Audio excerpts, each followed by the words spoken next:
Since they said no. There. How's that? That's nice. Jill, I'm gonna have this. I was gonna throw it. No. We've done that. Actually, you're better than my mom, because my mom does not know that. She did. Is your ringer off? Was it? I turned it off for the work phone in my purse in the car, and I turned it on. Because it is That's awesome. Thank you so much for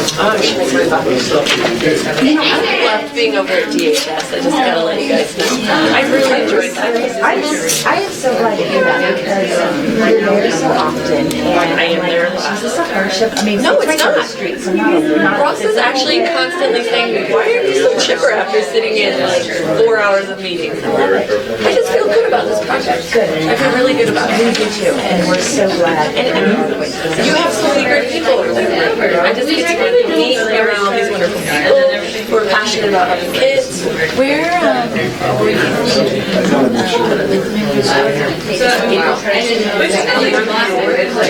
So I'm going to meet April tomorrow.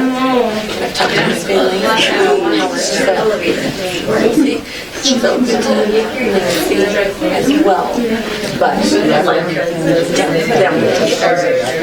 let me see about it. I need to check on this. It's not a case study. To be different. I need to check in on that. I'm kind of bossy. I'm sure everyone wants me to show up because I'm kind of bossy. That's how we do that. I'm getting that's the one. I say getting ready, but actually that's why they don't facilitate. The boss is supposed to be bossy. It's in your title, right? Hi, I'm Gina. Nice to meet you. I'm Ross's assistant. Hi. Hi, Jill. Nice to meet you. Wait, you got bookended by the Jills. I know. Well, and we have a lot of J's here at Open Home, so you guys fit right in. Yeah. We do. Besides Ross, our management team is all J's, so it's J team. Oh, nice. Jackie, Jennifer, Jess, and Jen. Oh, part of the J's. I like that. Yeah, it's a door prize just from showing up. So anyways, I just wanted to see if you had any questions about this agenda. Oh my God, look how fancy that is.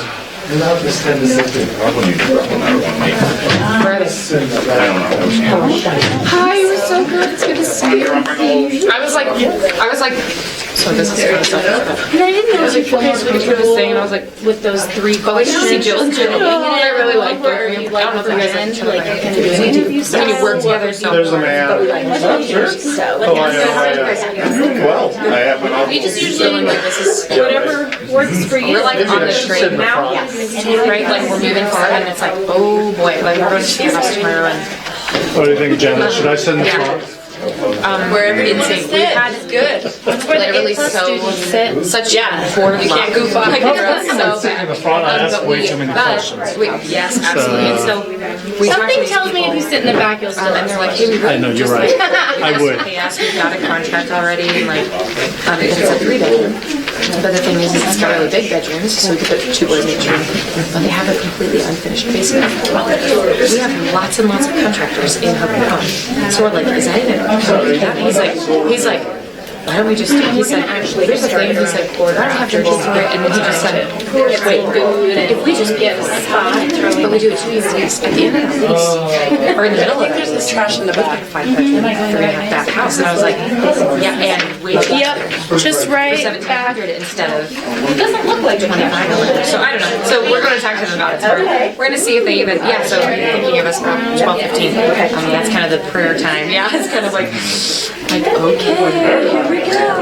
It's really scary because in this hotel, it's in Briar Case, it's a little bit north of me, so, but it'll be literally across the street from some really good friends of ours, so we won't be like by ourselves. That'd be awesome. That would be awesome, and then it's within a walking distance of Liberty High School, which is in D20, which is already talked about D20. I mean, it's just like, it makes so much sense. It's within walking distance of a really nice park with lots of like a huge baseball field. It's on Elko Circle Back. We don't know where that is, but I can show you. Oh, I know where that is. Do you know where that is? I looked for a house there That's many years ago. That's very possible. How are you doing? Good. I was just saying hi to Jill. I was like, I told her, I said, you know, selfishly, I'm like, oh yeah, like Coffee. we're getting rid of the girls. We get to see the Jills. I'm like, We got kind of 20 excited. teenagers down there. And I think of you as individuals, but because you're very different, but collectively the Jills, yeah. Yeah, we kind of see ourselves. Well, that's good. I said, do you guys like each other? Because I like you both, but you enjoy each other. She said, yeah, we totally do. Me too. So, I sort of have a reputation for my energy level, and I'm like, oh, I can't wait. I'm excited. Oh, yeah, everybody from the UK. So, like, hey, so here's the thing. Here's where it is. You can zoom out of that if you like. But, yeah, I'm looking forward to that. And I will try to be super professional. That's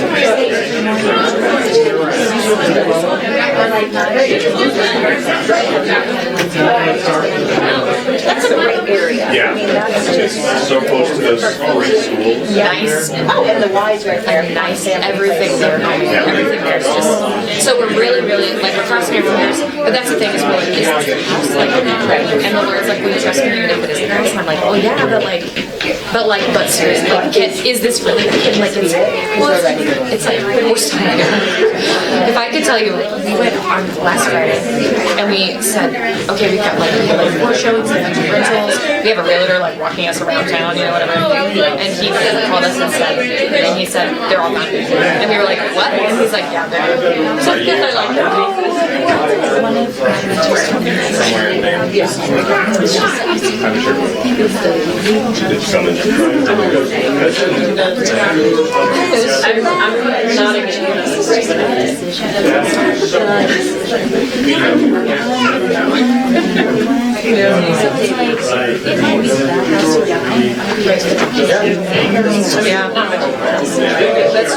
that's true.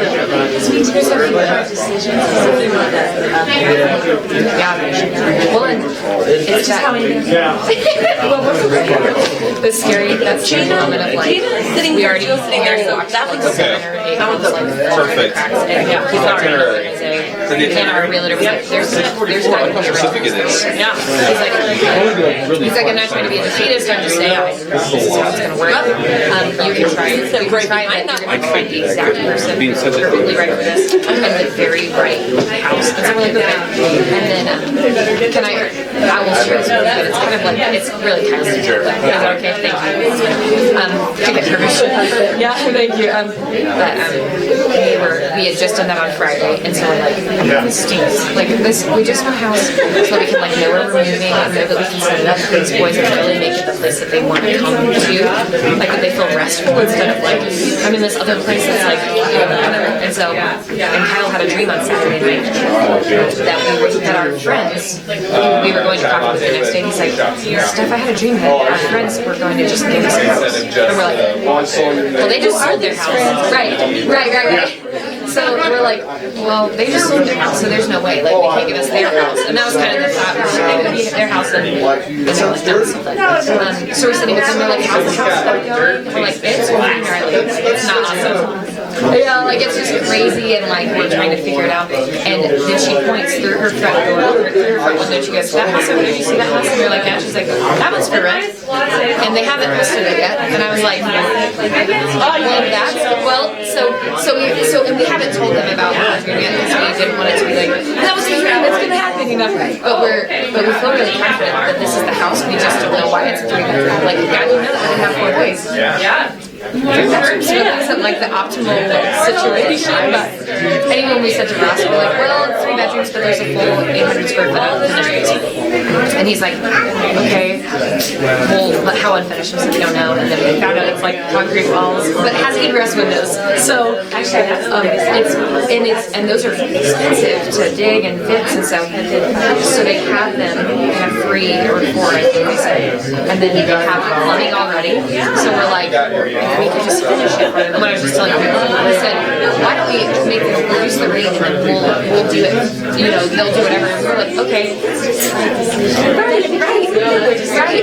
Right. Well, and then he's like, wait, why don't we have them not reduce the rate? Then we just say, yeah, we're going to take care of this for you. You just tell us where you want stuff and I'll do it. And then in a year we have, or in 2 days or whatever, we have a 5-bedroom, 3.5-bath house for $1,700 a month. Heck yeah, in Briargate. Let's go. Like, so I don't know. We're just gonna praying about it. Oh, for you, okay. Like we're meeting them tomorrow, so we'll see. I'm good. Anyway, how is it? Isn't it crazy? I don't need it for, yeah, sure. Yeah, it does. And whatever that we check it up to, it's just like, oh yeah, that's true. So, anyway, how has everything been? Well, I think it's just hard for me to be diagnosed and and Jill was like, thanks for because I didn't say hi. And she's like, keep that going. Yes. Yes, exactly. That's so funny. That's true. Usually if I say it, then I'm not Because then it's like, I'm forgiving. Like, yeah, I feel I'm fine. That's, I just told Kylie, I'm like exhausted. I don't know why. And I was like, we gotta be, I feel like we have to be on for this because we walked in and I was like, hey, so, you guys supposed to make the baseball speech. I'm like, what are you talking about? He's like, we're like, really? And I thought he was kidding. And I was like, oh, Ross. And he's like, no, seriously, you need to just talk. We're like, well, that's good. We're really good at improv. And we really like to talk. So we're passionate. Yeah, so it'll be good. Yeah. Which, those guys? Okay, bye, Jill and Jill. Good to chat with you guys. Yeah. So, basically, you have to drive. I just want somebody else. She'll drive.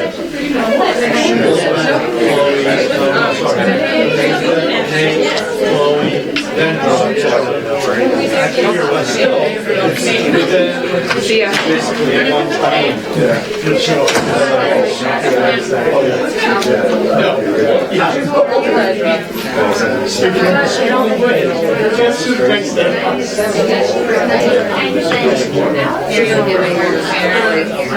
Oh yeah?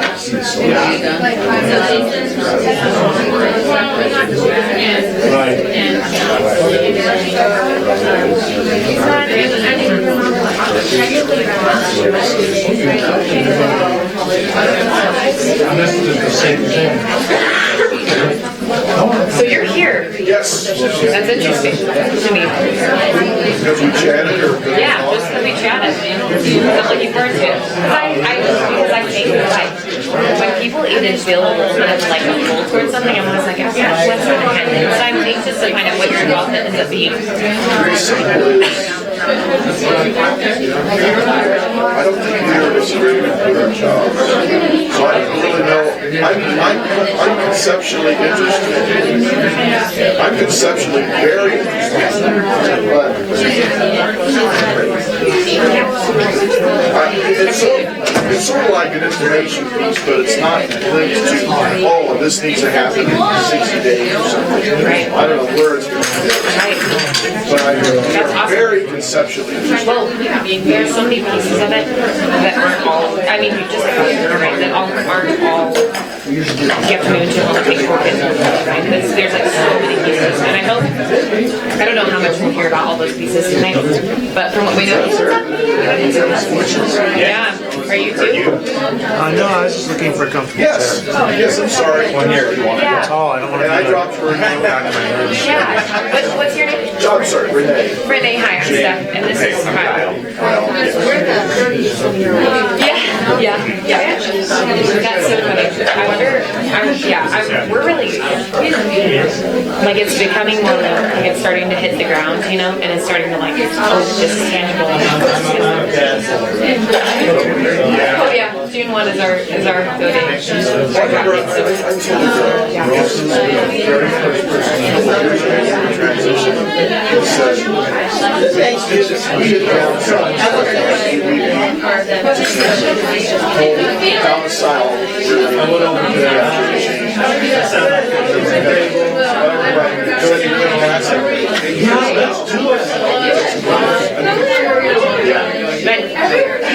I don't think he's forgotten me saying that. That's the way to go about it. Every time I walk by and hear Wing said it.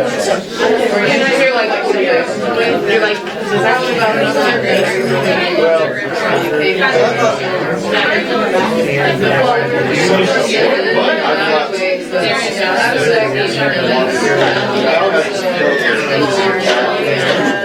Sure, it's hard to take care of your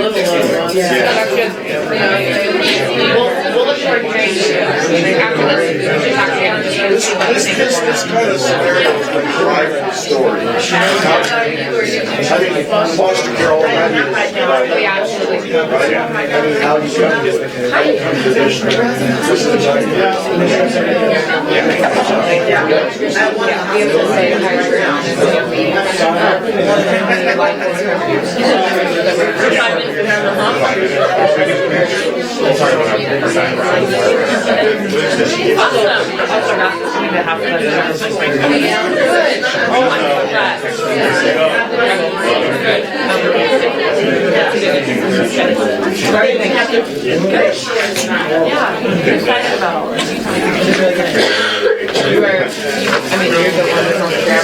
You're like our Marisha that no one knows about. Oh yeah. Someone's doing work. You don't know who it is. Do you know who going into the post? No, the world. All right. Well, people are like, so like, how are you gonna do this? Because I'm like, she's actually so good. So you tell everyone you're our boss. Under our boss. You're our other boss. Okay. You tell them that's the boss, and then pretend you're the no boss next year, but okay. No. You're not. I have to eat. We just count on you to tell us what to do. Because we don't know what to count on you. That's why I'm like, I've tried some people, I don't know if this is going to work out, but I think it's going to work out. But if it doesn't, we're going to need to fire back home. I love teachers like,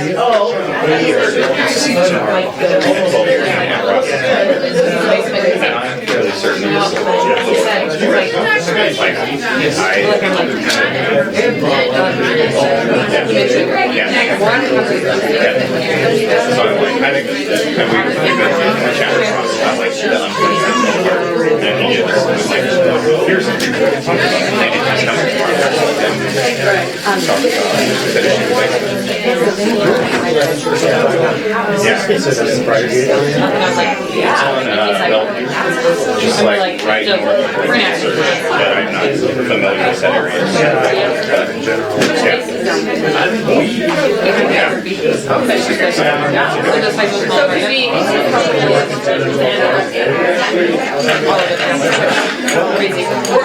So we get to school about 7:30, and then I have another track practice, and so I have track practice and I kind of consider like driving time. Yeah. That's what. That was my other mistake, was sitting as far away from So yeah, right now we're getting home. Do like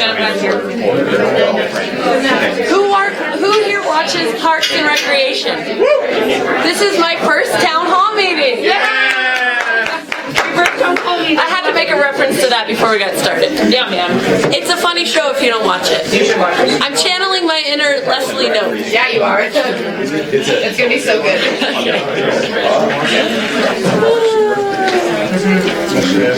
It is quite hilarious. Beginning of March. It's almost down. Like a minute.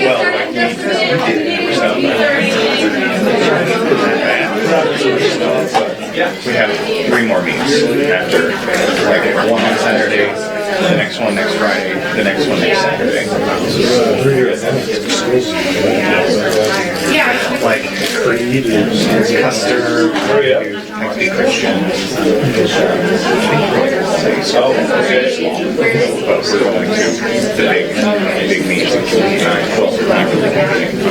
We've had trouble with getting athletes appointed. There's like, maybe I can't be at the meet. Like,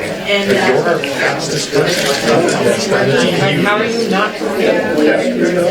yeah, we did like a couple weeks where we went to St. Rita, so we went there one weekend. They showed us at 8:15, and it snowed out in that province. So we drove 2.5 hours, and we like rescheduled it. And so we went back, and the next week, the mountains just surrounding you, and it was just a one way meet, but down by the sand dunes.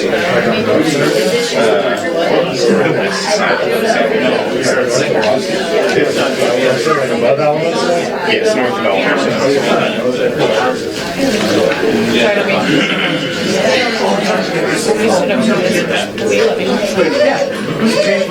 You like to talk about this, it's really funny. I love it, I'm glad you mentioned about it. I also just like kind of stuff, so I'm glad you appreciate it. Yeah, I love it. We love Parks and Rec. We regularly watch it.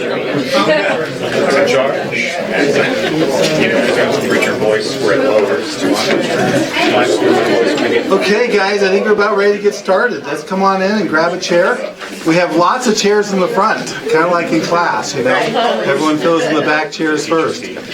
Come on in, grab a chair. There's last chance to grab pizza. Front door is here too. If someone wants to duck out real quick and grab a couple more pieces of pizza, we have plenty. Oh, you ended up in the What can I tell you?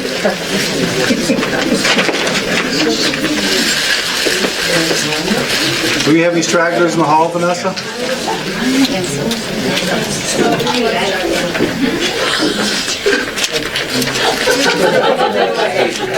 And just a heads up for everybody in the room, we have probably twice, maybe 3 times as many people on online streaming watching us online. So just be aware of that. So we might be a little more formal than we normally are up here, and we can't walk around a whole lot because we got the camera on us. So we have a bunch of folks online. Also, we're recording this. So if you want to check it out, you can go to our YouTube channel and you can watch there. Or if you have a spouse at home, they can watch it on the YouTube channel later. And we're going to make that YouTube channel available to the Department of Human Services as well as the courts and anybody else in town that wants to learn about this. So that's why we're going to have a little bit more of a stiff, formal introductions and kind of talk than we normally would. So it's going to be a little bit more formal that way. Okay? All right, we're set to go. Let's do this. Well, good evening and welcome everybody. I'm Ross Wright, and we are having our very first Town Hall of Hope and Home's history, which is kind of hard to believe because we've been in business for almost 20 years. This is the first time we pulled everybody together to talk about a subject. So that gives you some idea of how serious the subject is. What we're going to be talking about is the Families First Act, and if you haven't heard anything about it, don't feel bad. Most people haven't. There's a great YouTube not YouTube, but just a blog on the internet that is called While Everyone Was Sleeping, Congress Did Something Wonderful for Kids. You might want to look that up on the internet. And that is the Families First Act that was passed on the 8th of October. We're going to talk quite a bit about that and how we're going to react to it. Like it says, it's something wonderful to happen to kids, but it has consequences. It has challenges. It does some things that we're happy to see have happen, but they come with some challenges. So we're going to talk about the Family First Act. We have representatives here from El Paso County Department of Human Services. Joe Calvert, who is, I'm going to see if I can get this right. I got this wrong at the conference. Joe Calvert is the Director of Children, Youth, and Family Services at El Paso County. She spoke at our conference recently, and she's here to talk with us. Jill Bradley is also here. She's one of the managers over at the Department of Human Services.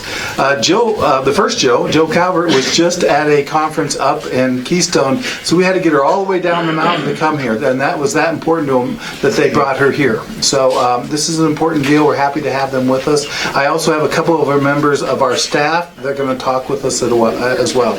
So with all that in mind, that's where we're going to be going. And for those of you on simulcast, your last email has links to the materials that we're going to be passing out.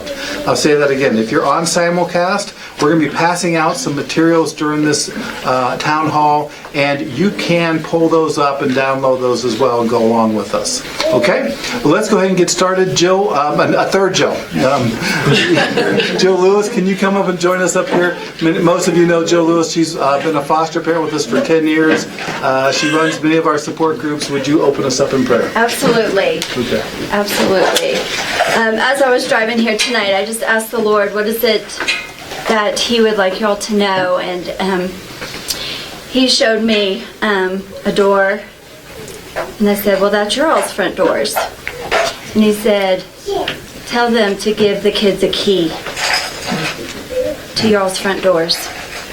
So I want y'all to know that He has directed your path, and you're here tonight, and we're thankful for that. And put a key in your hand and get ready for the kids to come into your home. Amen? All right, let's pray. A man's mind plans his way, but the Lord directs his steps and makes them sure. So, Lord, we thank you for the path that you have set each and every one of us on tonight. And, Lord, I thank you for the yeses that have been given to you. And, Lord, I pray for wisdom, and that each and every person would keep their eyes fixed on you, and that they would not look to the left or to the right, but their eyes would be so fixed on you and what you have that their yes would be yes and their no's would be no. And God, I just thank you for what you're going to do in this room tonight. Holy Spirit, you are welcome here, and be in our midst. In Jesus' name I pray. Amen. Amen. Thank you, Jill. I'd like to now invite Jackie Thurman up to the front. Jackie is our clinical director, and you also know her as the person that runs most of our support groups and all of our training. So Jackie, if you could come up and say a few words. Yeah, I was asked to do a devotional tonight, which is a little bit different gear than I'm used to. I'm used to teaching development and trauma and grief and loss and attachment and all that good stuff. So when I was asked to do a devotional, I just had to shift gears a little bit. But in the context of tonight's meeting, we're talking about a new era and a new opportunity and a new calling. This is a missional foster care agency. This is not a self-serving agency. You're not self-serving families. You're missional families. And what we're going to talk about tonight will challenge you to get out of your comfort zone. And what came to mind as I was thinking and praying about tonight was Matthew 14. Whenever a lot happens in Matthew 14. First of all, John the Baptist was beheaded, and Jesus' disciples had to go gather him and bury the body, and they had to break the news to Jesus. And so you can imagine this is a relative of Jesus. He's wanting to get away and have some alone time, but the multitudes followed him. And instead of being self-absorbed in his own world and his own grief, he was moved with compassion. And he ended up feeding 5,000 people with 2 fish and 5 loaves of bread. And so this major miracle just occurred. And the disciples are trying to get Jesus, away from the crowd so he can have some time to grieve and some time to be by himself. And Jesus says, no, I'll deal with the crowd. You guys get on the boat and go, to the other side, and I'll catch up to you. And they get on the boat, and about 4 o'clock in the morning, they're almost to the other side, and they are caught in a storm with winds and waves crashing up against the boat. They were afraid, and they look out and they see Jesus walking on the water. And of course, there was a moment of, are we really seeing this? Is this real? And Jesus reassured them, this is him. And Peter said, if this is you, prove it. And Jesus said, get out of the boat and walk on the water. And Peter did. He got out of the boat. He started walking on the water. He started to sink because he started to get nervous, and Jesus just called him right back up. And Peter walked out on the water to Jesus. And I think that image is so real and available to us tonight, because with what we're about to talk about, with the teens who are in congregate care, the teens who are in residential treatment centers, the teens who are not in families, the teens who need families, Jesus is calling us to get out of our comfort zone. He's calling us to get out of the boat and walk towards Him and walk on the water and do something that we would normally maybe think is impossible. Do something that normally we might be afraid to do. Do something that normally might not even occur to us to do. And I want to encourage and challenge you tonight to keep that image in your mind as we're talking about this calling and this direction that Hope and Home and El Paso County are going, to get teens into families and to get them a sense of permanency. Teens are just big kids. I mean, they are children. They're not little adults. They're children, and they need all the love and reassurance and security and affirmation and safety that little kids do. But I know that the idea of teens might be a little uncomfortable for some people, especially teens coming out of congregate care. But remember, Jesus called Peter to get out of the boat and to walk on the water, and I believe He's doing the same with us as a whole at Hope and Home. And I know He's calling some of you to do that, to move out of your comfort zone and follow His lead and His calling. All right. I think a big hand for that. Thank you, Jackie. When I think about teens, people always ask me, but aren't they scary? Aren't they intimidating? Aren't they? Yes, all of the above. All kids are terrifying in their own way. Teens are tough. But I have a secret for everybody in the audience. If you have adopted a small child from us, if you have brought an infant, if you have an infant, or if you have what we call a belly baby, you gave birth to one yourself, guess what? They're all going to be teens one day. So we don't get out of that. And to be absolutely honest, those of you who have been working here at Hope and Home, been foster parents at Hope and Home, and have met the teens at Hope and Home, what we know is they're amazing kids. And they're not really scary. They're awesome kids, and there's something going on right now, as a matter of fact, that's very exciting. Right now, downstairs, there's a child here named David who was here a long time ago, but he couldn't make it in a regular foster home. He went to a group home, and in this project, we're looking to get him out. And so he is literally downstairs playing with Daisha and John and Kalani, and Daisha and John are up here. They're down there with Kalani, and he's taking them for a tour and showing them how to. They were playing basketball outside a few minutes ago, and he's showing them how to be a barista. So we're going forward on this project. We are working hard to get these kids out of congregate care.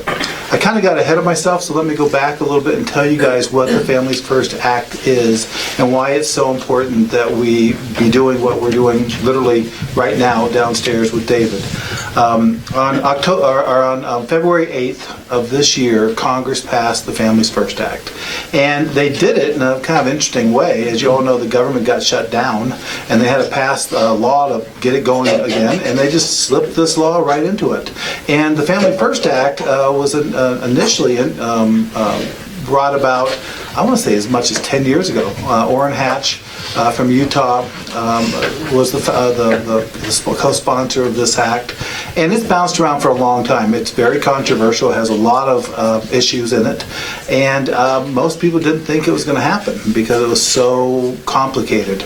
Well, somehow it got pushed through and is law now. I was up in Alaska last week at the National Indian Child Welfare Act, and the folks from Casey Family Programs were there, and they were talking about this act, and they spent quite a bit of time talking about how it got made an act. It really was a very tricky thing to have happen, and it's kind of an amazing thing that it did. Okay, so what is it? The Family First Act is over 100 pages long and has a lot of complex detail to it, but basically it does three things. First of all, it takes the money that goes to the Department of Human Services and uncouples it from the way that it is currently kind of confined. It's a weird way of saying it, but the current way that money is given to the Department of Human Services is very controlled. Basically, the money goes for foster care and pretty much foster care only.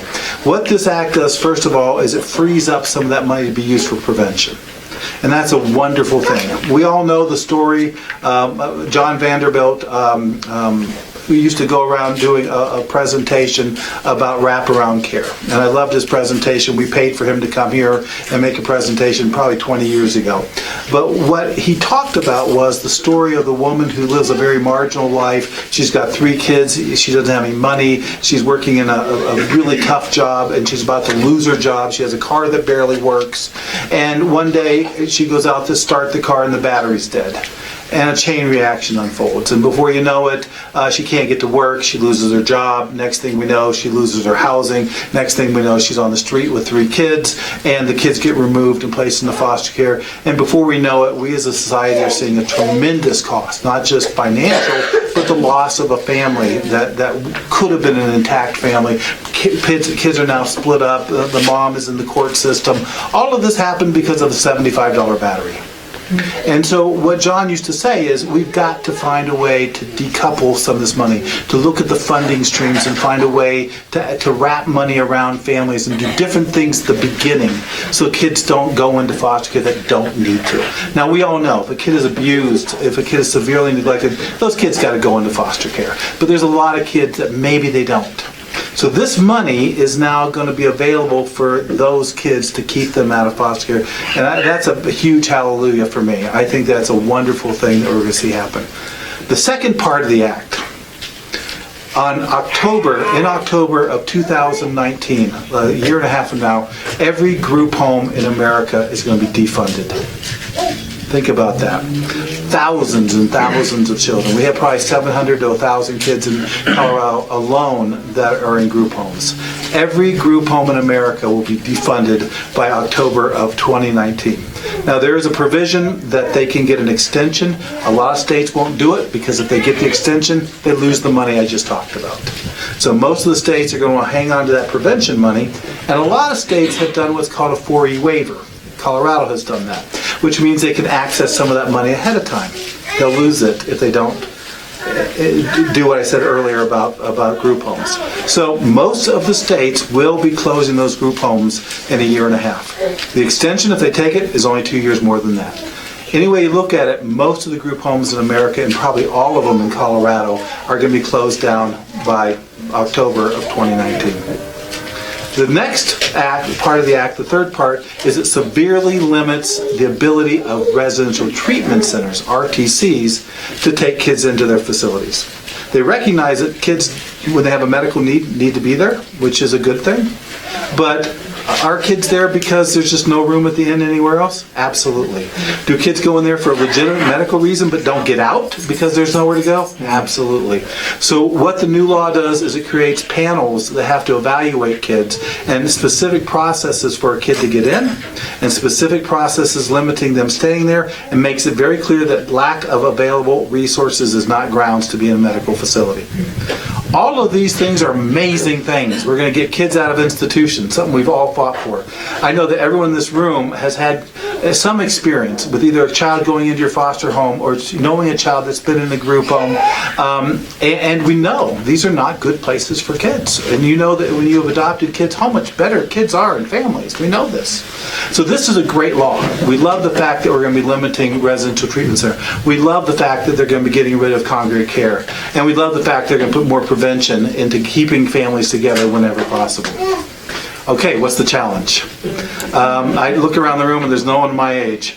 But if there were, you might remember the times back in the 60s and the 50s under Reagan when we deinstitutionalized the mentally ill.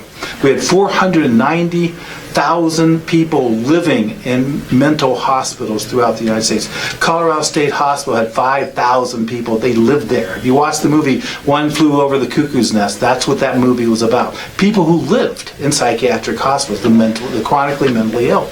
So under deinstitutionalization, under Reagan, those people were moved out into community mental health centers. The problem was it was done very quickly. It wasn't done with a lot of thought.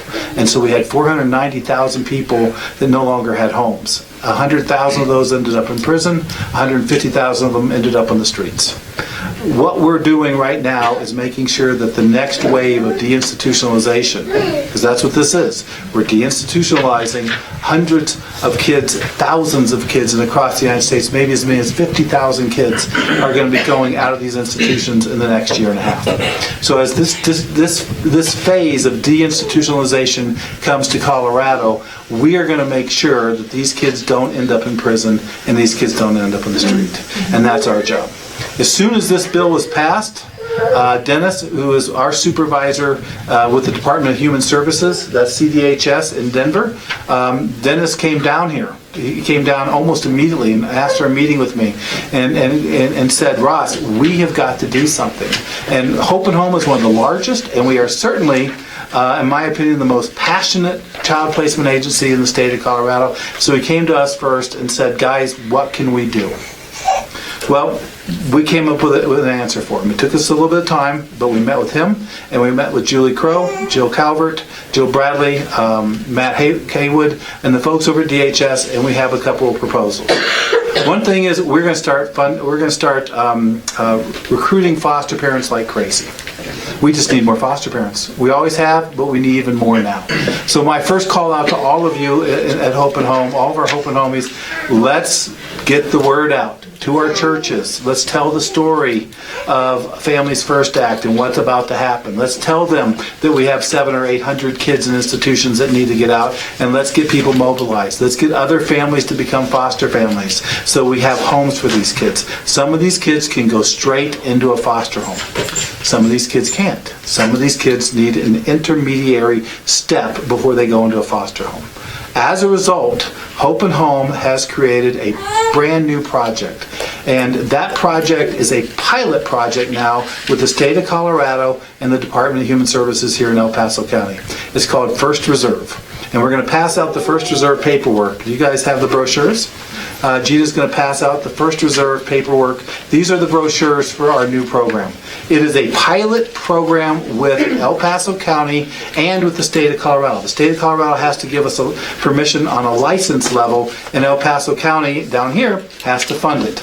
And we've met a lot. We've had multiple meetings, and the entire project has been green lighted. We're still waiting for one last waiver, but we're certain it's going to happen.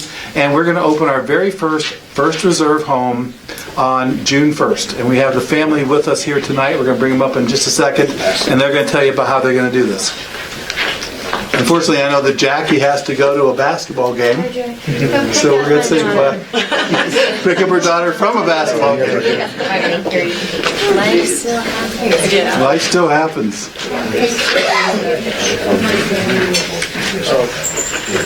Okay, what is a First Reserve home? This is a pilot project between three agencies: El Paso County, Hope and Home, and the state of Colorado. And I want to be really clear, this is a pilot project that we're trying.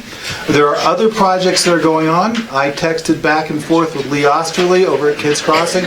They also have a pilot going on with the state and the county. So we are encouraging all of us to work together to come up with a way to get these kids out of these congregate care homes. So, First Reserve Home is a pilot project. Second of all, it is a hybrid. It is a crossover. It is a foster home, which means it is licensed as a foster home, which means all of the foster homes in this room are eligible to do this under the license that you already have. It is a foster home, but it provides group home level care for group home level kids. I'll say that again. It is a foster home, is licensed as a foster home, but it provides group home level care for group home level kids. So how do we do that? Well, first of all, we spend more money on it. And the reason we spend more money on it is so that you as foster parents can stay home. Okay? If you've ever wondered, can I be a professional foster parent? Now is the time. I know that Jamie over here has one time said, Ross, buy me a house, I'll take care of as many kids as you want. Well, guess what? This is what we're talking about. The money will be available in this to fund housing, transportation, food. Those are the things that you get with a group home. And then on top of that, enough money that foster parents don't have to go to work, they can be stay-home foster parents. Why? Because that's what we're going to need. If I'm going to place 4 boys or girls, teenagers, in your home, they're going to need full-time attention. On top of that, there'll be 20 hours of staff support from Hope and Home. One of our staff members will be at your house 4 hours a day, 5 days a week. And on top of that, there'll be money for resources. Every single one of these homes will have a full-time therapist on it. All the kids will have the same therapist. All the kids will have what are called family preservation services. All the kids will also have pre-authorization for activities. I know this is a big deal to all of you because you have 4 kids in your home, you want to take them all swimming, and you got to make 25 phone calls to 50 different people and take them all to the pool. All of these kids will come in with authorizations ahead of time. So we'll have therapists, family pres workers, you'll have Hope and Home staff supporting you, and there'll be enough money that you can hopefully, both of you, stay home and take care of these kids. Okay? Now there's a lot more detail to this, but I want to put just that much out there so you understand what it is. Now here's another interesting piece to it. Every other weekend, all the kids go into respite. Why? Because you need a break.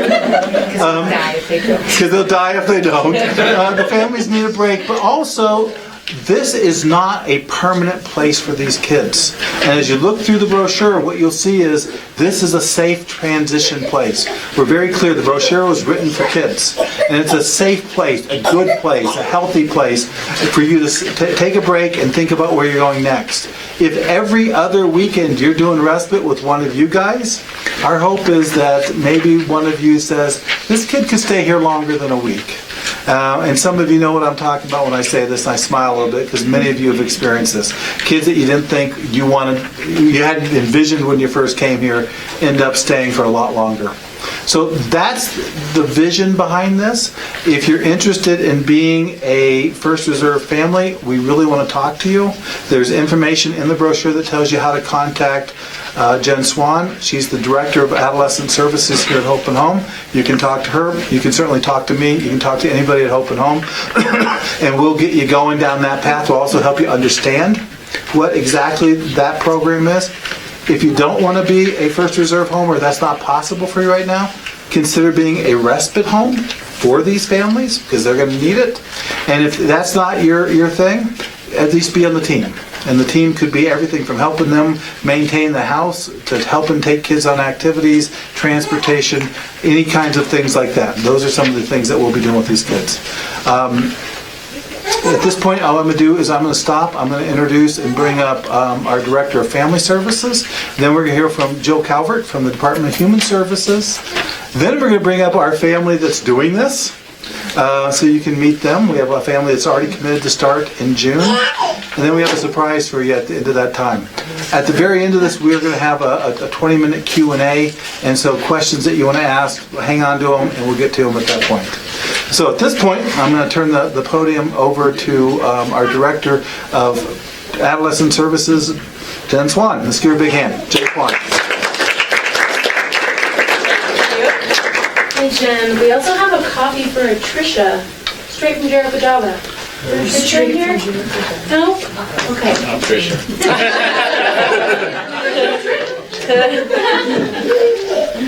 Hi, everyone. So a few years back, Hope and Home worked on stepping children out of congregate care in a project we called Managed Care. And though we had some great success stories,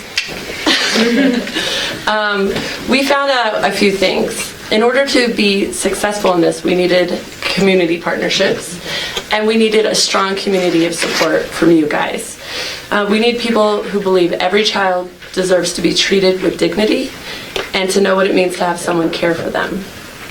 I've been over at DHS the last several weeks, I love being there, reviewing these kids that are stuck in a higher level of care. Each of the stories represents a heartbreaking struggle. Stories of children who can't fathom a world where someone wants them and that someone can be trusted. And these kids are spiraling into hopelessness. Until these children encounter a loving adult that sees them and has value for them and can show them a world of opportunities awaits them, they'll continue to feel worthless and unlovable. And it's those feelings that give way to the statistics that these kids will end up likely in jail, dead, or homeless. But even more powerful than a statistic is this fact. The Center on the Developing Children at Harvard came to this conclusion. Every child who winds up doing well in life has had at least one stable and committed relationship with a supportive adult. And you guys are here tonight because you are caring adults. And there is power in what you have to offer to these kids. You can change the outcome for the youth that have feel forgotten and alone. We all desire someone to know who we are and to witness our story. And the best part is that you guys get to be the witness. You can witness the resilience and the hope and the change that your role as supportive adults will bring to these kids. I'm personally passionate about this project because in my experience, I've seen kids locked in closets find a forever home. I've seen children that wouldn't speak a word to anyone go on to graduate college. I've seen children that have no idea how to play or laugh or wrestle, do all of those things with their new brothers and sisters. And I also think of my own children and what would happen to them if they ended up in the system, or your children. Would they be made to feel worthless and unlovable? Or would the community rally around them and give them a hope and a future? We're not asking you to be the forever mom and dad for these kids, but we're totally fine with that. That's what you choose. But we would like you to be a bridge to permanency for them, a safe place where they can become part of this community and experience this community and find people that care about them and are passionate about their futures. So I'm glad you're here tonight, and I'm praying that you'll join us. And I'm also pleased to announce Jill Calvert is with us this evening. Jill is the Children, Youth, and Family Services Director at El Paso County Department of Human Services, and Jill brings a strong passion and commitment to the children and families she serves. She's especially passionate about finding permanency for youth and providing them a stable, loving family relationship. Please give a warm welcome to Jill Calvert.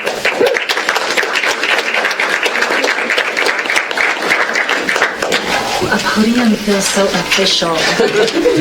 So just a little bit about me. I was born and raised in Rifle, Colorado. It's on the western slope. Spent most of my time, high school, moved to Grand Junction, Colorado, and that's pretty much where I have been. I started at the Department of Human Services there. We won't say at what age, but very young, very young. I started there and I worked my way all around. I did supervised visits. I pretty much did everything at the Department of Human Services in Mesa County except for adoptions. I never did do that. And then I kind of had an opportunity to see what else was going on in this profession. I think there's value in sharing what we learn in our own communities and learning what other people are doing in their communities. And I'm not surprised that I ended up in Colorado Springs. It's always been on my mind for some reason, and when this job opened, I just pretty much knew that's where I was going to land if they offered it to me. So I'm really, really happy to be here, and I can tell you I've had a whole career of child welfare. And I still learn something every day, and El Paso teaches me something more than once a day. Like, I learn a lot every day. So that's a little bit about me. My vision for El Paso County Department of Human Services, Children and Youth Family Services is really not my vision. It's this community's vision, and that's what it needs to be. We want all our children in this community to be safe, and we want them all to have a family. And it's just that simple. And I can tell you from where I am and who I am, that does not happen with the Department of Human Services. That happens with all of us together. And so your vision is that, my vision is that, and my hope, I have a mentor and she always says, hope isn't a plan. So my plan is that we do this together, that you tell me what works and what doesn't work, and that we tell you, here's what I need, and you're like, I think I can do that. So I've been calling her Swanee over here. Like, she shows up, I'm like, I need you at these meetings. I need you guys to hear this. I need to hear this. We have managers that need to hear this, and to be able to say, I don't have that right now, but I can get that. And that's really what Hope and Home has done, is we said, Ross, here's what we need. And he's like, oh, pick me. I can do that. I can do that, right? And so we're at the table together, and I want to continue that. I want to make the table bigger and broader, and when you need something, that we're talking about what that is and how we do it, and when we need something, you guys are talking about what that is and how we can do it, and that we do it together. So now I'm going to tell you, the last question was, how can you guys help? I'm going to let you in on a little adolescent secret of teenagers. So I was doing adolescent protection work, and I was pretty new to it. And so with teenagers, you go out and you hear them, and you're like, oh, this is bad. I'm talking to your parents. And then you go talk to the parents, and you're like, oh, you're being bad. So it is, again, it's a team, and everyone has their perspective of how it goes. So I had this one teenager, and she was only 14, and this girl knew the streets. And even though Mesa County isn't as big as here, we're right on I-70, so the streets can be kind of rough. So I am going to find this kid, right? Like, she is the best runner ever. So I find her, and I have her in my car, and I went to a stoplight. She's gone. So the next time I put the child locks on, so I'm ready for her this time. And it was probably about 2 months later, and we finally found her. She loved her freedom, right? Like, she did not want to stay put. She loved her freedom. So we're at the police station, so she couldn't run. And I said, tell me what's going on. What is this? What's going on? So we're talking for a while. I said, tell me about your mom. And she said, you know, she doesn't care about me. And I said, well, how do you know that? How do you know your mom doesn't care about you? And she said, because she lets me do whatever I want.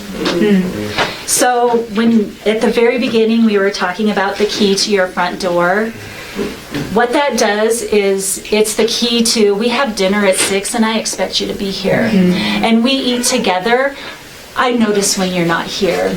And when you're out with your friends, you need to call me. And if you don't, then I'm going to be showing up, because we care enough to have some boundaries. This kid looked really committed to being free.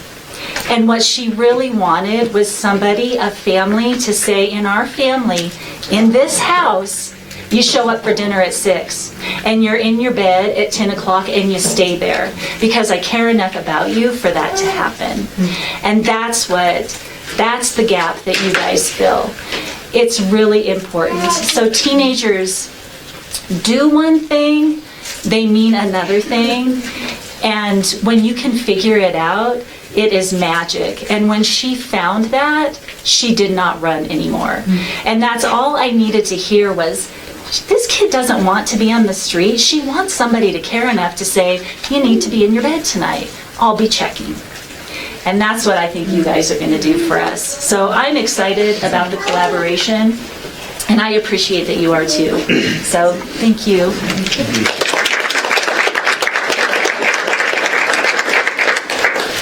Thank you, Jill. I love it when we have Jill over here. As you can tell, this isn't the government. This is a person that cares about kids, cares about families. I'm going to tell you an interesting little tidbit. I hadn't thought about bringing this up, but I'm going to. like Jill said, they needed something done. Hope and Home raised his hand. I raised my hand and said, pick me, pick me. They said, these are the things that we need done. I said, great. I said, there are some things that you guys could do to help us help you. They said, we're all ears. And literally, they were. We went over, we had a 2-hour meeting with them, and I had the entire management team of the Department of Human Services in a very interactive discussion where I was able to say, here are some of the things that you could do to help us. Our families want to be heard more. We want some clarification around some of the rules. We need to know better about what a reasonable and prudent means. We want your caseworkers actually to be more authoritative and more in charge of the cases. And they listened to every single thing we had to say, and they asked us, can you write this stuff down? Can you give us examples? Because we really are interested in helping you to help us do this. So the streets go both ways. It was wonderful to go over there and have the ear of Julie Crow and Jill Calvert and Matt and Marion and all the folks over there at DHS who literally listened to everything we had to say about these are things that we need too. So it's been a great opportunity to work with you guys, and I'm really excited. One of the reasons I'm comfortable going forward with this, we said we still haven't got the contract figured out, is because I really do trust these folks. They're good folks, and they really do care about kids, and I do think that we can make a big difference together. At this point, I want to bring up the Mundens. Yeah, some of you might know them. They're brand new foster parents. They were up in Woodland Park. They've had a couple of placements, but they are now in the process of, I'm reading what Gina wrote there. What is that? Program's running late. Program's running late. I'll be quicker in saying this. That was it. For those of you who are simulcasting, you all know Gina. Middle name Mike. Program Brogan. Oh, Brogan's running late. I thought you were telling me I was running late. Okay. So it's the other way around. We need to stall for Brogan. I got it. Okay. Okay, let me back up. Maybe we'll tell a story. Tap dance, a little song and dance. No, let's bring the Mundens up. They are going to be our first guinea pigs. They have their house up for rent and are in the process. We're going to go tomorrow. I'm going to go with them tomorrow and look at a house that we're probably going to put under contract and get rented. And then they're going to open up on June 1st. We've had a really interesting and exhaustive kind of process where Jen Swan and Jackie Thurman and I have been over at DHS 3 hours a day for weeks picking out the first group of kids, and we pretty much have them. And so let's, with no further ado, let's bring the Mundens up. Come on up, guys. You have 1 hour. Well, we majored in speaking, so Yes, that good is news true. for you. It will be entertaining if nothing else. I'm Steph Munden, I'm Kyle Munden. and we do this a lot. Can you tell? Yes. We have a background, we've been working with students for about 10 years, like separate from each other, so 21-ish years together. Right now we are both teachers out of Cripple Creek High School, Middle School. I teach special education and Steph teaches alternative education. So we deal a lot with teenagers. And it's really fun to just like help them grow and help them learn things and discover for themselves. Yeah, totally. We're in like January, February, Jen calls us and is like, hey, what are you guys doing in like August? And we're like, that's 8 months from now. We have no idea. I don't know. What are we doing? And she's like, well, I've got this thing. There's just a thing that's happening. And we were like, okay. And so they kind of laid this idea out. This idea that, yes, you're foster parents right now, but would you be willing to take in 4 teenage boys who you'll get to meet and get to know? They'll only be with you for 2 to 4 months, essentially. And then we want to get them into a home that's more permanent. And we were like, that sounds like our jam. But how? Like, how? And I mean, and we look like we might be in the program because we look like we're in high school. So we're not, though. Actually, at school, often people will I'll be walking with all of my alt ed kids, which are all taller than me, and someone down the hallway will be like, "Where's your teacher?" And I like take my tag and kind of like wave it in the air because while we look young and we look like this would be super fun and hip, it's like the biggest and coolest thing that we are going to get to be involved in maybe ever. I mean, like, I know that sounds crazy, but to be involved in this and to also know that we work with in an agency that was approached. Right? Mm-hmm. It's not just like we said like, hey, well, we want a part of that. Like, if you just, I don't know, and like we just got chosen. No, like we were approached and they said, hey, Hope and Home, we want you guys to do something about this. So we're really honored to be asked, and also we've been able to work with all these fun people, and it's just so much fun. We love it. So I'm sorry, I don't really know. So even talking to Jen and being like, hey, what can we be praying for? And it's like, hey, we met this kid, and even when she met David, who Ross was talking about earlier, we were just like, dude, this is going to be awesome. Like, there's no way. Like, is it going to be hard? Oh, yeah. Is it going to be crazy? Oh, absolutely, right? So we've started collecting workout equipment in our tiny, let's talk about tiny, Woodland Park home. So we have like a treadmill in one room, we have like a bike in another room. We bought a couple of guitars because we want to teach these kids music, because music heals a lot of things, right? And so it's just kind of an opportunity for us to jump in. We don't have kids of our own, but we have had a couple placements, like he said, and I don't know. So anyway, I think partially we're up here because we're in the brochure. I don't know if you saw, but we're in. It's kind of weird.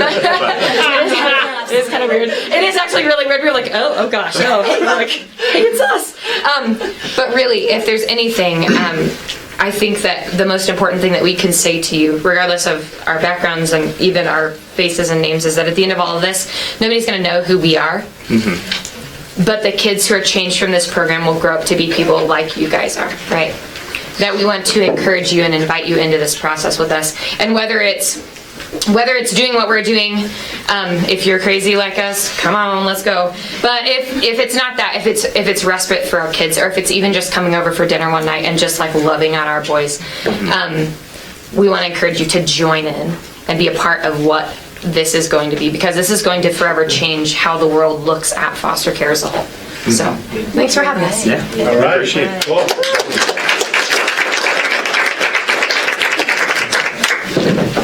What we had planned originally was to end our program tonight with Brogan Lewis, who is a young man who was in foster care for a very long time.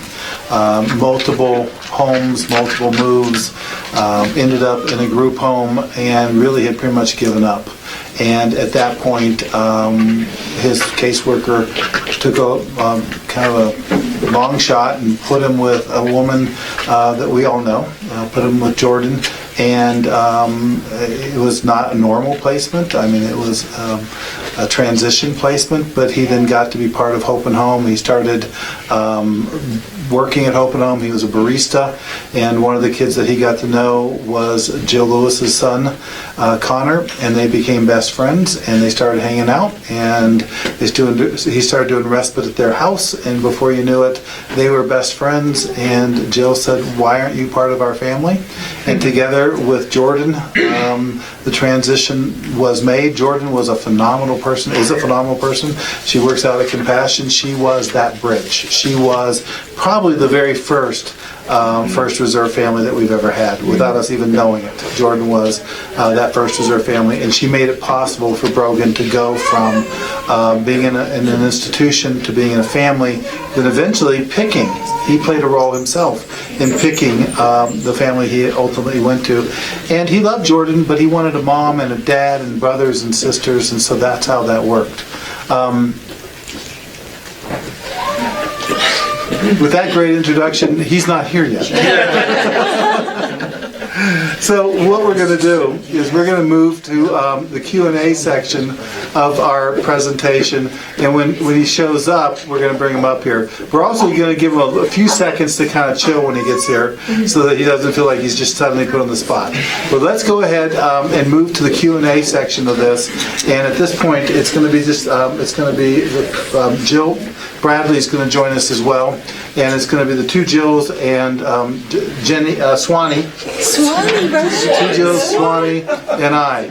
So why don't we, I know it's weird to come up here, but we're all, in order to be in the camera, we all kind of need to be standing up here. So let's stand up here together and let's open it up for questions. And again, we have to kind of stand up here and look like this because we have to be on the camera. So if you are, Taking a picture. it does. If you're online, you can text your questions to Gina, and Gina's number has been given to you on your email. Do you want to give it to me again? Sure, it's 707. 707. They should be able to hear me. Okay. 707-225-4496. So if you have questions online, text them to Gina, and she'll read them to us. But let's go ahead and start with questions. Questions that people have. Go ahead. Yes, Tasha. Have you already identified the boys that are going to start out on June 1st? That's pretty soon. Yes, we have identified 3 boys that we're pretty confident we're moving forward with. Yeah. Jamie. You mentioned, I think you said 2 to 4 months as this bridge time. Can you spread that out a little bit? What makes 1 to 3 to 4 months? How does that work? That's a great question, and that's part of the stepping out on the water. The Department of Human Services, when we sat down and talked about this, I had to say, I can't do anything. Literally, I can't do anything. This isn't a hotel room. I don't have spaces. I have people. And I can get these kids into the stream, into the community, and they can meet these kids. And I have faith. I have faith because it's worked before. That as our families start doing respite for these kids, that you will see them for who they are, not what's written on a piece of paper. And you may not have a heart for a teen right now, but when one comes into your home, when one shows up at the door with a cup of coffee, we'll start, the magic of Hope and Home will start happening. And what happened with Jules, you know Jules, and Mason, and Kalani, and Brogan. I mean, we've seen how many kids didn't start out with a permanent forever home here, but they just got into our community and it happened. And I'm taking a shot in the dark when I say 2 to 4 months. And I'm just hoping that it happens. I'm stepping out in faith. So the 2 to 4 months has to do with, in that time, people interfacing, connecting with children, and coming to an ideal of a forever home arrangement. Yes. Okay. And even some of that conversation, like the example that I gave you about the girl that kept running, she really appeared to be very committed to her freedom, and we're hoping, hope is not a plan, right? Our plan is that while they're in your home, you can start finding what it is that they're really wanting and needing, so that once we know that, we can start finding that, filling that gap, if you will. But it takes a minute for that to happen. It usually doesn't happen in a conversation, though I had been looking for her for a long time. In my mind, we had been having a conversation. Gina has a question online. I sure do. It says, it's 2 parts. Is this El Paso County only right now? And if you do respite for the families, do you need to take all the kids? Oh, great question. Is the person asking this question themselves outside of El Paso County? I'm guessing so, because she just said something else. Can we do respite for them if we do not live in El Paso County? Great question. Yes. So if you are living in Castle Rock, if you are in Denver, Jules is and Mason were El Paso County kids. They got adopted by the Woods in Denver. And so when we're looking for permanency for kids, we're willing to look at Denver, Alamosa even. Our families up and down the Front Range. You could do respite for these kids. I know we have some Castle Rock families interested in being a First Reserve family. That can happen too. Castle Rock's not that far away. And so if you're interested in doing that, you can. And I'm glad she asked the question, can you, do you take all the kids or one kid? You absolutely take one. So the 4 kids in the home go 4 different ways every other weekend, so they get to meet families. And we are going to be absolutely above board with these kids. This isn't secret. We're like, we want you checking out the homes you go to as well. You're part of this picking process. Yes? If you have siblings that are entered into the foster care system, is there a chance that they could all go to the same First Reserve home? They could. The question was, can siblings go to the same home? In general, we're not finding that because for some reason siblings don't end up in residential treatment together, or it doesn't seem to hit both kids at the same time. But if that did happen, that would be a priority. We would prioritize keeping siblings together.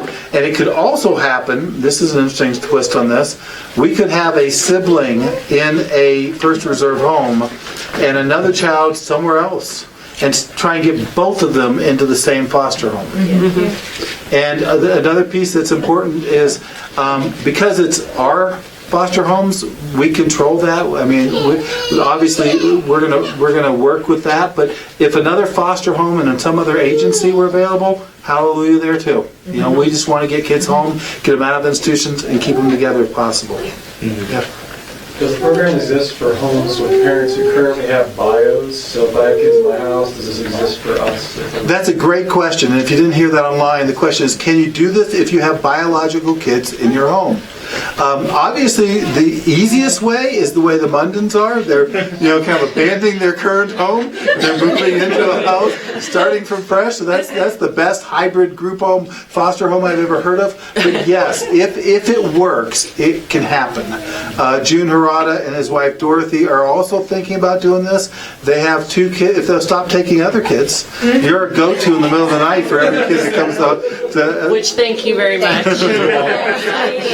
If El Paso stop placing 3 o'clock in the morning kids with you, then we can, But seriously, if you have a couple kids in your home and it works, I mean, the key would be we'd have to have enough bedrooms, and safety becomes an issue, and so we'd have to make sure that everybody works.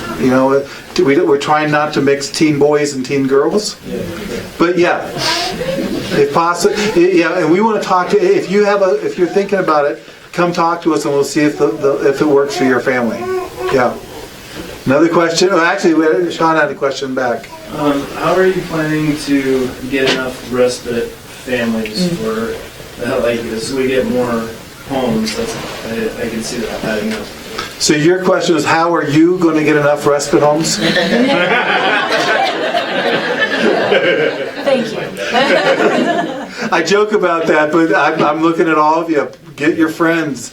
Let's talk amongst ourselves. Many of you are here for, you've been called for other reasons, but every other weekend or 1 weekend a month or 1 weekend a quarter, could you do it? And so that's the question is, can everyone stretch themselves? As Jackie said earlier, maybe you're not going to be a First Reserve home, and maybe you're not going to adopt a child that's out of a First Reserve home, but maybe you could be a respite provider for a kid. One of the things I want to remind everybody about is permanency has many faces. I'm not going to use their last name, but Amber, Tori, Chloe have been with Hope and Home for, I want to say, 12 to 15 years. They came in with the Gravois family. They went to at least a dozen places in between. Their entire family, including mom and dad and Tori's husband and Tori's child, all ended up in the basement of the Gravois family. They ended up leaving. They went home. They came back. But they are the permanent family for these guys, even though legally that never happened. So there are some, and there's many stories like this, where many of you have become parents, even though not legally, and you have supported people for a long time. So you could do that as a respite provider. Sean, does that answer your question? Yeah, I mean, we're really hoping that we can raise the numbers. I'm adding staff to our licensing department because right now we're licensing 6 to 7 families a month. I want to get it up to 15. Some people say, Ross, that's crazy. And I say, no, God's bigger than that. We can get up to 15. We can license 15 families a month, and then we'll have the respite families that we need. And you guys are our best referral source, so please do spread the word. Gina, you had another one. What are the housing requirements for being a First Reserve family, and can a family where one parent works still do this? The housing requirements are identical to the foster care regulations. Okay, so if you meet the requirements as a foster family, you meet the requirements. These are licensed as foster homes, so that's the answer to that. Yes, if one works, we can look at it, but what we want to look at is we want to meet the needs of the 4 kids. If 4 kids are coming into your home, it'd be awful tough if one parent worked. So that's the whole purpose of the extra money, is so that both parents can be with those kids a lot. Now, if you wanted to take just 2 kids, as this project evolves, we'd be looking at that as a possibility. Realistically, if you're willing to take tough kids in your home, we'll figure a way to make it happen. Yes. There's also another project that is coming out right now, is therapeutic foster care, where it has some similar qualities to this, but it's limited to 2 kids, and Jen will be able to talk to that at some point too. It's rolling out of the state, and we're going to be doing that as well. Let's go to you, and then next to you. Are all the children that are going to be participating in this program legally free? Are they all legally free? No. We're trying to give priority to kids who have no one. We're really trying to prioritize the kid who's got no other option. So in fact, we were meeting today with the department, and they asked that same question because they had some kids that were going other places. And we're like, well, we could use it that way for some kids, but our priority is, yes, kids that don't have anybody else. Now, the difference between don't have anyone else and legally free might be a technical one. There are, as you all know, the Frys adopted 4 kids, and one of them wasn't legally free, and it just wasn't worth the legal process of making her legally free before she became 18. But she was their permanent kid anyway. So there could be kids that, while they're not legally free, they'd still need a forever home. I know that's complicated, but does that make sense? Sometimes too, with the older kids, the legal system, if there is a home that's willing to be permanent, is more apt to move towards being legally free if someone's identified. Because it's hard if you're 16 and we terminate parental rights and we have nowhere for that child to go. So sometimes if a home is identified, that will happen the next step. What I will say though is if a child, if their trajectory right now is to go home to their parents, but that's too turbulent and it's not working right now. We had a kid today that we looked at that was the goal, to go home. They're saying probably not the best fit for us. We could do it, but that's not the gift that we have here. That's not our best thing. Our best thing is going to be getting them into this community and moving them on this path. But it could happen. But the majority of our kids that are coming to us in the First Reserve home have nowhere else to go. You got a question? PTO, I guess, is there going to be off time for these houses? Are they going to have like 2 weeks where they can shut down and do their vacation or whatever? Okay, I want to say this without the Mundans hearing. No. They're on 24/7 for the rest of their lives. We have to have PTO. We have to have. You guys will get time off. And that's where this whole community comes into play, is that they will get vacation time, and they will get vacation time, evening time. They got to be able to have a date every once in a while, and so that's part of what we're working with the department on. Okay. Yeah, great question. What about like maybe, I don't know if it could even be something to think about, is taking kids on extended trips. I don't, probably not in this scenario. No, I think that's very valid. I think for them, again, because these are mostly going to be kids that are not working on any other permanency plan, and so yes, if they wanted to, and Hope and Home would fund that. Right now, we're still working on a waiver with the state around funding, and our goal is to get as much funding into this as we can. Hope and Home won't make a dime off of this. We're going to put money into this, and we're going to recruit money for this. So we're going to be fundraising to send the whole family to Disneyland. I'm not kidding. We're going to be funding. I've never been there. We were just looking. Yeah. We have like a short flyer or something like that, some sort of resource available. You talk about, getting information out of the community. Oh, good idea. If we wanted to get some information from you, take it to our church, say, hey, this is what's going on, a very small version of what you just presented, and then have them have a paper that we could give them so that if they were interested, they could contact you or something like that. The answer is yes. I had not thought about it, but that's a great idea, so we'll develop that. That's a really good idea. And in fact, we have Brian Erickson here from King Grizzly. We'll probably talk with him. He manages all of our website stuff, about having a spot on the website where people can go and get an informational video on that. So that'll be, yes.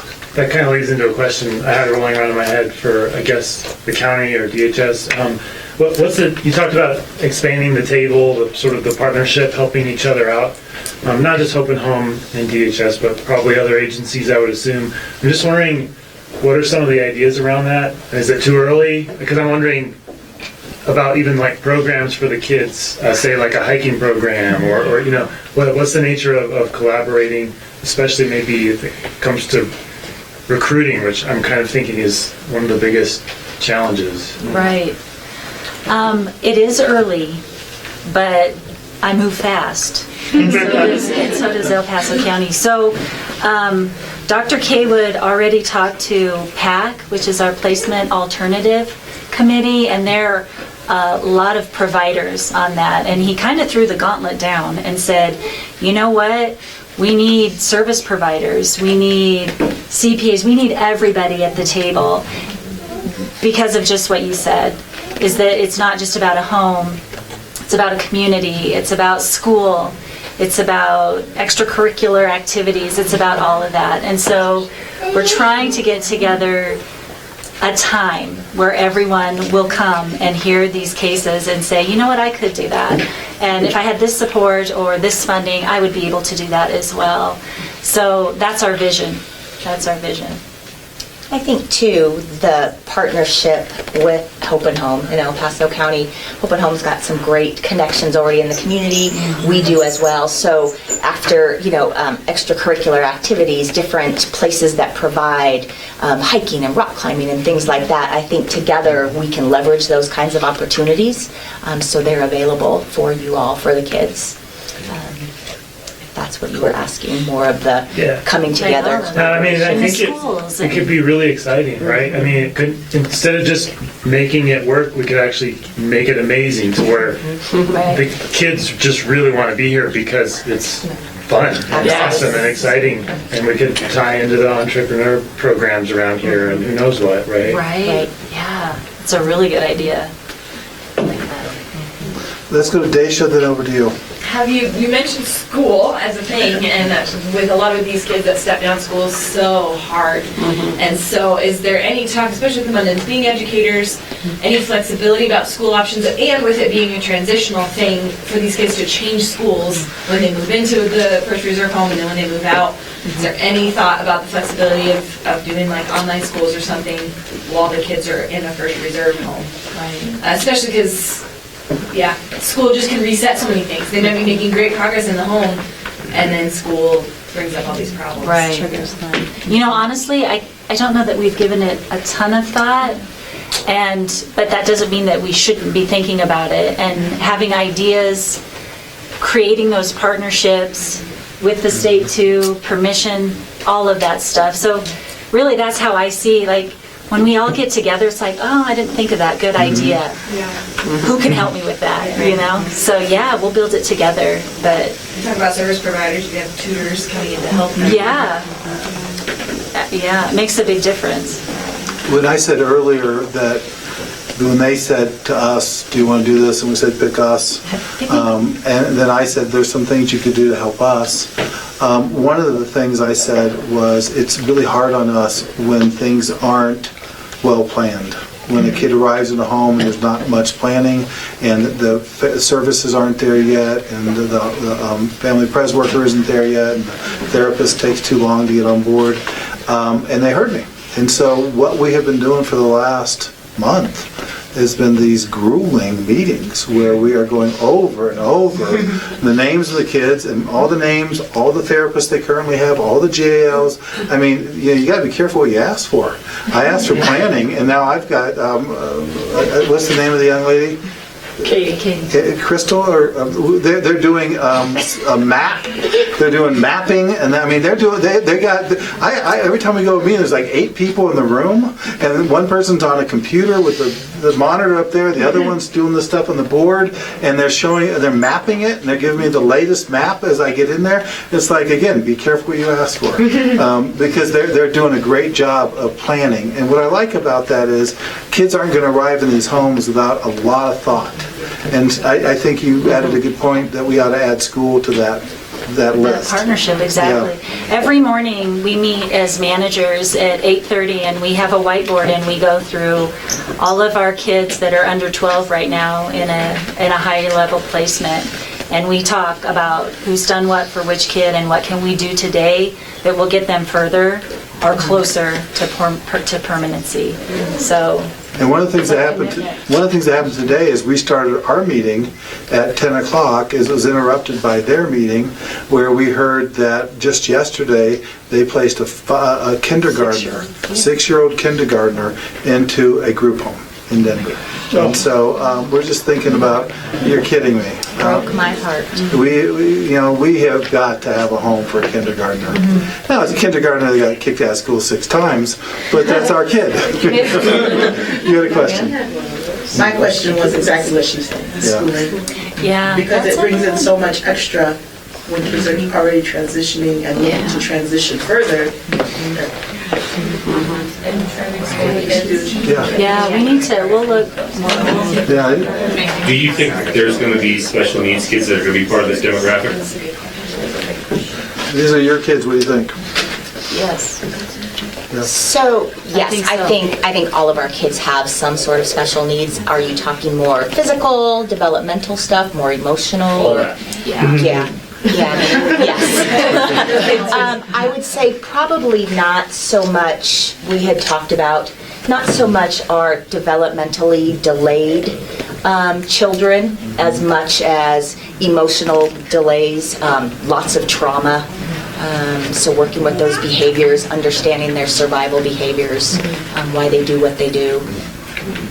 Gina, you have a question online. If both parents stay home, are health benefits available? No. We haven't even thought that. The question was, are health benefits available? It's a great question, and unfortunately, the answer is no in a general sense. I'll tell you what the general sense is. Because of the way this is licensed, these are foster parents, and they're not employees. So Hope and Home's insurance plan, I can't legally give it to someone who's not an employee. So in the state of Colorado, does not allow employees to be foster parents. And so unfortunately, that's a catch-22. What I can tell you is, this is kind of interesting, if both parents stayed home, their income would be zero. I haven't even talked to you about this. Their income would be zero. And I would guess that they'd qualify for whatever our state or Obamacare is with an income of zero.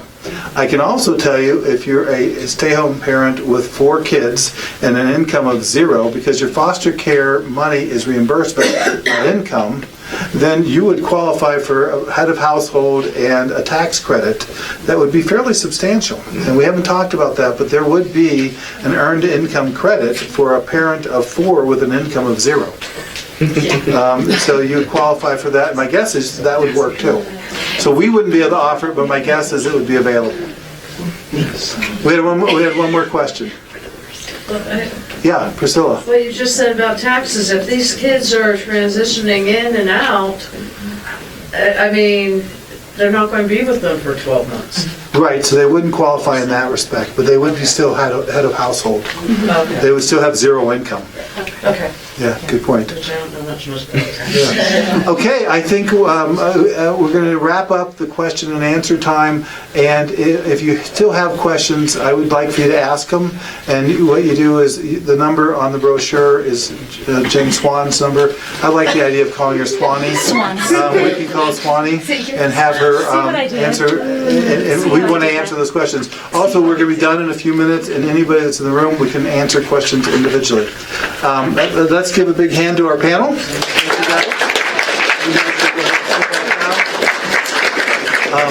I would like to bring up the star of tonight's program, a young man who I am extraordinarily proud of. and someone who has become actually one of my dear friends. I think of him more than as a foster child. I think of him as a personal friend of mine. And you all know him because on every Thursday night he comes here to Open Home and donates his time to work with new kids coming into the program. And he was in foster care himself. Most of you know his story. He was in a group home. John Hupka took a risk and placed him with Jordan Bridwell. Jordan did a phenomenal job of being, like I said earlier, the very first reserve home. She was the bridge for him to find a permanent family here at Hope and Home, and he was adopted by the Lewises 2 years ago? 3 years ago? 3 years ago. It just seems like yesterday. And I have asked him to come up and just say a few words of inspiration and remind us why we're doing this. Let's give a big hand of applause to Brogan Lewis.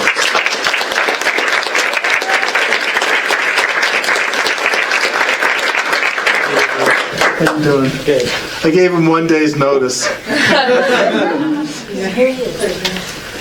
Hello everyone, so as Ross said, I'm Brogan Lewis, adopted by Lewis's. Definitely have gone through a lot in the state. Actually been adopted twice, like Ross did state, through a group home, and then through just a transitional house, and then into the final forever home. And just a big part of that has been the help and community of Hope and Home. Without it, I mean, I really don't know kind of the big thing where I would be. Being adopted twice, I've seen two different agencies. One that's a little bit reserved, and Hope and Home. They throw you in the mix and make everyone feel like family. So I'm really looking forward to joining Hope and Home and DHS on this project, just because so many of their other projects have been such an amazing thing for me to really get to know other kids in Hope and Home, other families, and other volunteers, and just get to build a big family here. Some of that includes the Summer of Funds, which is actually where I first met my little brother now. He just grabbed me and started playing. And then some of them was, we used to have the Lemonade Brigade.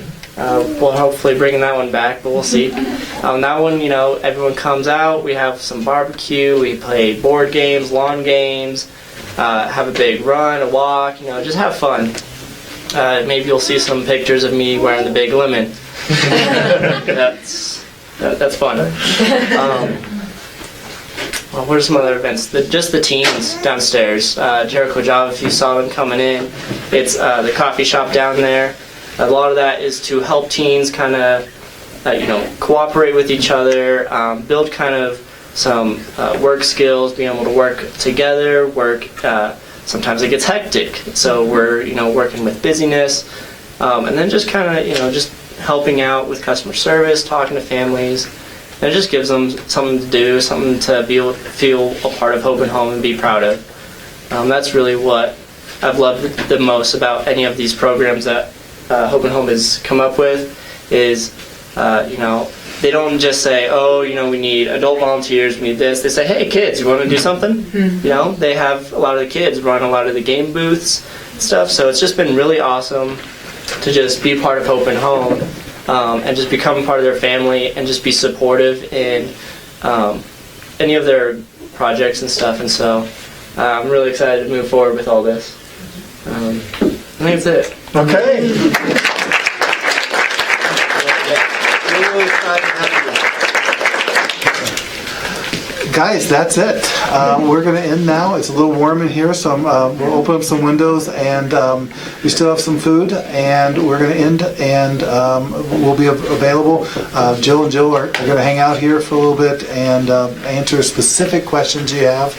Again, what we're calling you to do is to support this project and either become a First Reserve family, support one, be a respite family, And more than anything else, just get the word out to everybody that this is happening. We're going to have literally 500, 1,000 kids that need homes between now and 18 months, and we need to find them. We need to be them. We need to stretch ourselves, and we need to make sure these kids don't end up in the street. Let's pray our way out of here. Heavenly Father, we thank you for this opportunity. We see it as an opportunity. We realize it's a challenge, but we know that when you put challenges in front of us, God, they're truly opportunities. We know that when the government needs our help, when the government runs up against hard walls and barriers and boundaries, that they need for the nonprofits, the charities, to come alongside them and make things happen. We know that the government can do a lot. They can regulate, they can do their rules, but they're not families. We're families. And God, you called each and every one of us to be part of this ministry, and we're answering that call. We know that this is outside of our comfort zone, but God calls us to get outside that comfort zone. As Jackie said earlier, just imagine what it was like to step out of that boat onto the water. It's tough. It's tough to do something that you hadn't thought about even 5 minutes before, but we can do it. And we know that through you, God, we have strength that we can't even imagine. We know that through you, all things are capable.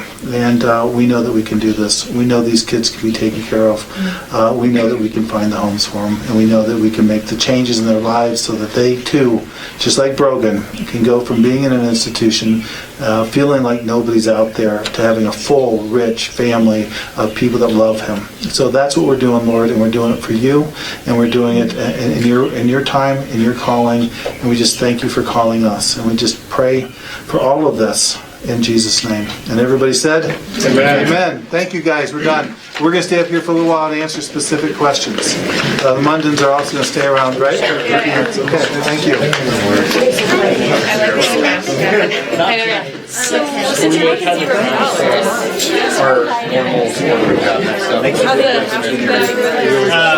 I found 3.